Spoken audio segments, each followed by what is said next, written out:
This past Saturday, traveled down to Abilene. Won a hard-fought, gritty comeback win. Again, didn't start off the game obviously the way we wanted to. We're able to kind of get our bearings about ourselves right there before halftime. And then they kind of went on another run to start the third quarter. And I felt like by the end of the third quarter, we started to get a little bit of belief in our huddles and in our conversations with each other. The bench came in and made a lot of good plays for us, which allowed us to get on track. And again, Kyla Deck, who just won Player of the Week in the league, really put us on our back defensively as well as offensively, and made some really big plays. And again, it was a definitely great team collective effort, and I was really proud of the team and how they pulled that one out. So, at least in my opinion, the last time that a quarter like maybe this happened was probably Grand Canyon, where you had moments where kind of the team clicked. And I know we've talked a little bit in the past where it's just been one of those, like, I don't want to really stop what's happening in this moment. What was the mindset probably like?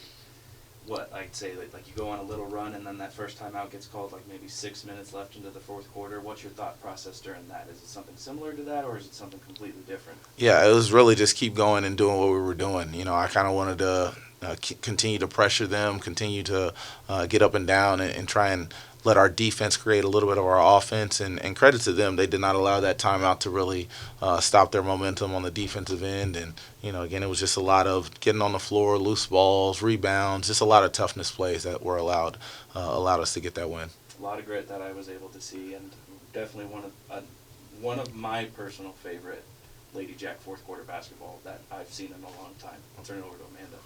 So we have to talk about Kyla, as you mentioned, winning Player of the Week. So she has set a new career high with 34 points in a game. She's already set her career high. This is now the third time she set her career high in points this season.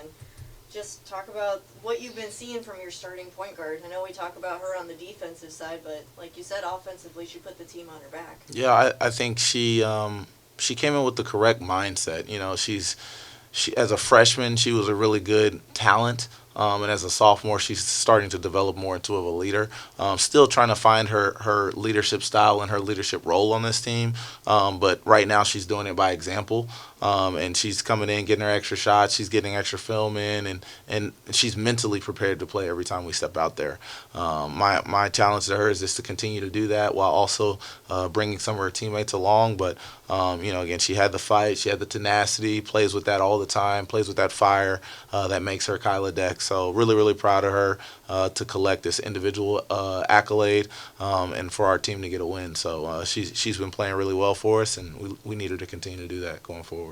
You also had Trinity Moore return to the team, and she started out really hot in that first quarter. She scored 9 of her 11 points were scored in that first quarter. So talk about what it means to get a weapon like her back. Yeah, Trinity Moore is a definite weapon, and I'm glad you used it that way because, again, we can use her on the inside, we can use her on the outside. She's able to knock down the three.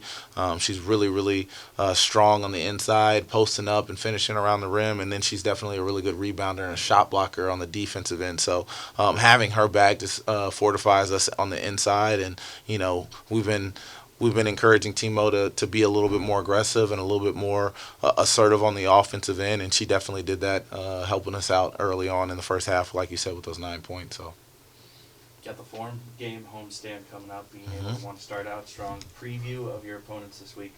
You're hosting Seattle U on Thursday. Just recently been able to figure things out, like out of their last 3 being able to pull out 2. And then you got Utah Valley on Saturday, which they had a tooth and nail, gritted out win over California Baptist, and then a double overtime loss against Southern Utah on Saturday. So what can we expect from the first 2 games for this homestand? Well, extremely happy to be back home, obviously, playing in front of the Ladyjack crowd and in front of our friends and family here in the Sawmill.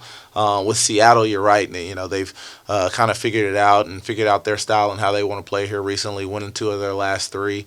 They're playing a little bit more zone and kind of slowing the game down a little bit, but they like to drive it off the bounce and to post up their big inside. So we got to do a better job of containing their penetration and things like that. We kind of rode a third quarter run to kind of really put them away at their place, but we need to put together a full, complete 4 quarters because they are playing a lot better and a lot more collective. And then Utah Valley, you hit the nail on the head. They've had two really close games here recently. When we went up there to their place, we were up. I want to say close to 18 or something like that, and they cut it all the way down to 8 and made it a really tough game. So they're playing teams tough. They're never really out of a game. So with both of these teams, we got to make sure we're dialed in mentally and physically, know the game plan, and we're ready to play and guard them off the bounce and in the post, because that's how they score most of their points, is beating people off the dribble and in the post. So those are two areas we need to be really good. Now, coming up towards the end of the season, kind of separate, we'll focus on the play, but also kind of more focused on you. You're wrapping up, or you're getting close to wrapping up kind of the first regular season as a Ladyjack head coach, and overall win percentage on the back end. Don't have the specific numbers on where you're currently at right now, but you're kind of in the mix right now when it comes to some of the top tier when it comes to being a Ladyjack coach. Is that something that you've had some time to think about, or not, or probably not even prioritizing for you, and you're just focused on what's ahead? Yeah, Hunter, I appreciate that. I let you and Amanda take care of the numbers. I take care of the ladies. I try and make sure that we're just dialed in and ready to play every single game.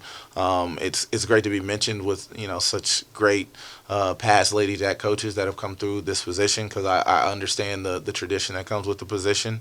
But at the same time, like, we're worried about the next game. We're worried about Seattle, U, and Utah Valley this week. We don't really even get caught up in that stuff. So I appreciate it, but no.